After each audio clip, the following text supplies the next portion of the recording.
2014లో మన రాష్ట్రం ఏర్పడ్డ నాడు, తెలంగాణ రాష్ట్రం ఏర్పడ్డ నాడు ఆ రోజుల్లో చాలా అనుమానాలు హైదరాబాద్లో ఉండేది. ఏమవుతుందో హైదరాబాద్కి, ఎట్లా ఉంటుందో భవిష్యత్తు, మరి వీళ్ళకు పరిపాలన అనుభవం ఉందా, వీళ్ళతో అవుతుందా, హైదరాబాద్ ముంగటి తీసుకుపోవడు, ఇక్కడ ఆంధ్ర తెలంగాణ పంచాయతీలు ఎట్లుంటాయి, ఇవన్నీ కూడా చాలా రకాల అనుమానాలు ఉండేది. కానీ 10 ఏళ్లు కేసీఆర్ గారి పరిపాలనలో పేదవాళ్ళు, ఏ ప్రాంతం వారైనా సరే పేదవాళ్ళు మరి బ్రహ్మాండంగా, సుఖంగా, సంతోషంగా, ఆనందంగా ఉండే పరిస్థితి ఉండే తప్ప ఏనాడు ఎవరిని ఇబ్బంది పెట్టలేదు అనే మాట కూడా నేను మీకు గుర్తు చేస్తా ఉన్నా.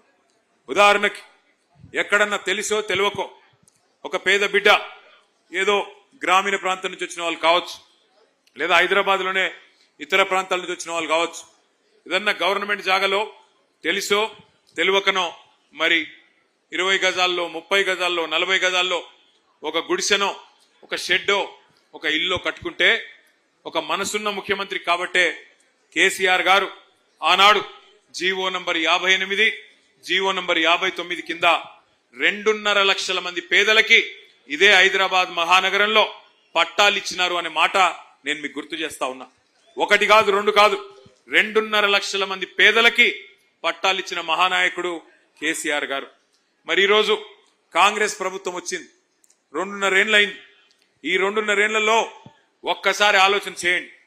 హైదరాబాద్ మహానగరంలో మీ కుకట్పల్లి నియోజకవర్గంలో ఒక్క ఇల్లన్న కట్టినరా కాంగ్రెస్ వాళ్ళు? ఒక్క ఇటుకనన్న పెట్టిండా? కనీసం ఎక్కడన్నా కనీసం ఒక ఇంటికి ముగ్గుపోసిండా? ఇందిరమ్మ రాజ్యం, ఇందిరమ్మ రాజ్యం, ప్రజాపాలన, ఇందిరమ్మ ఇండ్లు, ఇవన్నీ డైలాగులు. కానీ ఏం చేస్తున్నది ఇందిరమ్మ రాజ్యం? ఇందిరమ్మ రాజ్యం అంటే శనివారం ఆదివారం వచ్చిందంటే ఇండ్లు కూలగొట్టే రాజ్యం, హైడ్రా పేరిట అరాచకం చేసే రాజ్యం ఇందిరమ్మ రాజ్యం. గుర్తు తెచ్చుకోండి, ఎక్కడో కాదు, మీ కూకట్పల్లిలోనే మీ ఎమ్మెల్యే గారు పిలిస్తే నేను వచ్చినాను.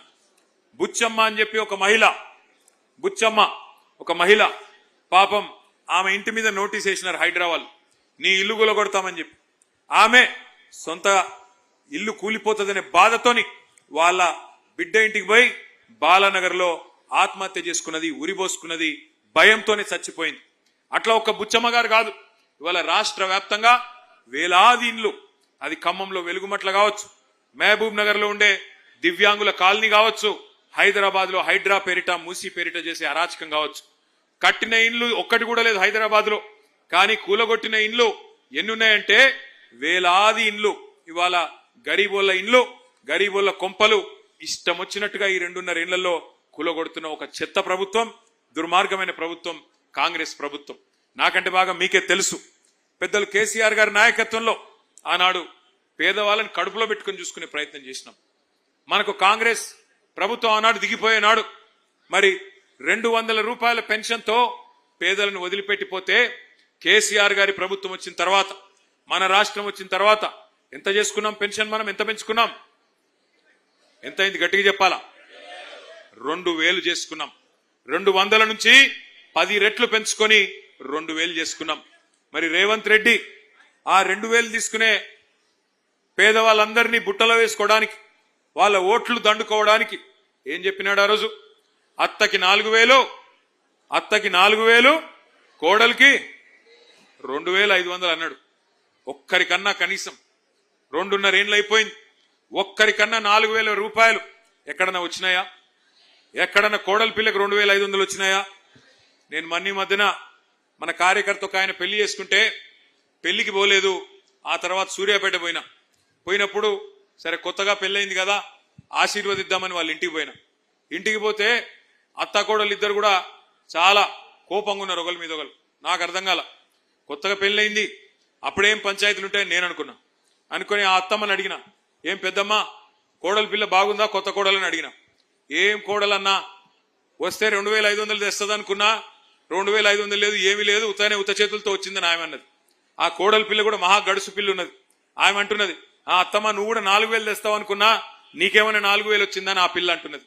అంటే దిక్కుమాలిన కాంగ్రెస్ ప్రభుత్వం పుణ్యమాని, రేవంత్ రెడ్డి ప్రభుత్వం పుణ్యమాని ఇవాళ అత్త కోడలకు కొత్త పంచాయతీలు కూడా చాలైనాయి రాష్ట్ర వ్యాప్తంగా.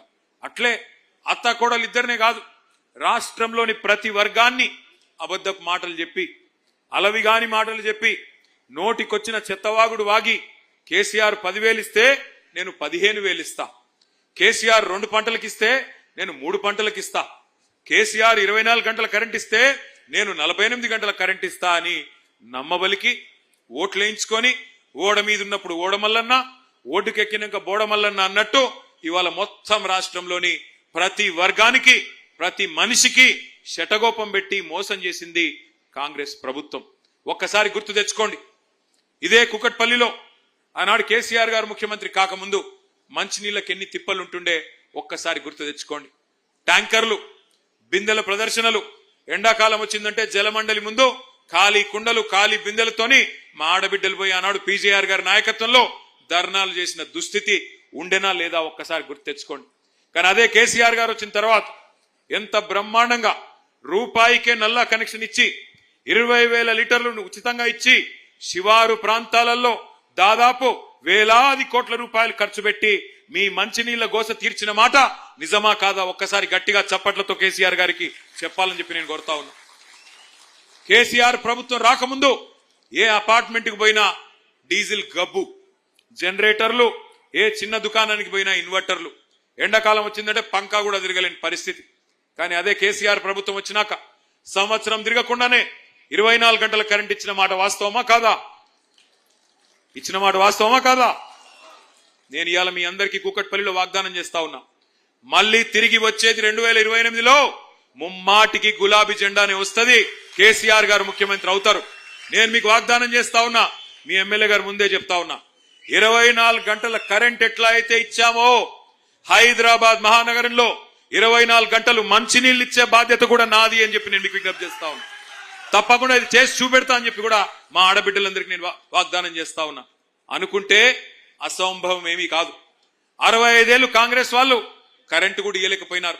వ్యవసాయానికి కరెంట్ ఇవ్వలేదు, హైదరాబాద్ లో ఇళ్లలో కరెంట్ ఇవ్వలేదు, ఆఖరికి పరిశ్రమలకు కరెంట్ ఇవ్వకపోతే వారానికి 3 రోజులు మా కుత్బుల్లాపూర్ లో శివారు ప్రాంతాల్లో ఉండే మరి పరిశ్రమలు మూత పెట్టుకునే పరిస్థితి.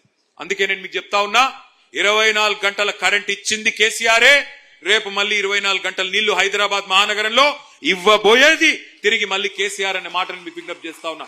తప్పకుండా ఇచ్చి మీ మనసు గెలుచుకుంటామని చెప్పి కూడా విజ్ఞప్తి చేస్తా ఉన్నా.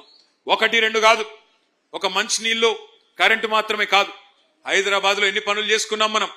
కరోనా వస్తే ఆ రోజు మూతికి బట్ట కట్టుకొని మూతికి మాస్క్ వేసుకొని ఎవరి ఇళ్లలో వాళ్ళు కూర్చునే ఒక దయనీయమైన పరిస్థితి. అది చూసిన తర్వాత కేసీఆర్ గారు ఆలోచన చేసి ఈ పరిస్థితి మళ్ళీ భవిష్యత్తులో ఎప్పుడన్నా వస్తే మన పిల్లలకు మన బిడ్డలకు ఈ పరిస్థితి మళ్ళీ తలెత్తకూడదు. ఇట్లాంటి దరిద్రమైన పరిస్థితి గుర్తు తెచ్చుకోండి ఒకసారి. వెంటిలేటర్ల కోసం పైరవీలు, ఆక్సిజన్ బెడ్స్ కోసం పైరవీలు, ఆక్సిజన్ కాన్సన్ట్రేటర్ కావాలన్నా అని దండం పెట్టుకునే పరిస్థితి ఎమ్మెల్యేలకి నాయకులకి. ఆ పరిస్థితి మళ్ళీ రావద్దని చెప్పి కేసీఆర్ గారి నాయకత్వంలో ప్రతి బస్తీలో ఒక బస్తీ దవాఖానా పెట్టుకున్నాం. బస్తీ దవాఖానాలు 350 బస్తీ దవాఖానాలు. ఏ చిన్న గోలికి కూడా, ఏ చిన్న మందు బిల్లకు కూడా రూపాయి ఇచ్చే అవసరం లేకుండా ఉచితంగా ఆ కార్యక్రమం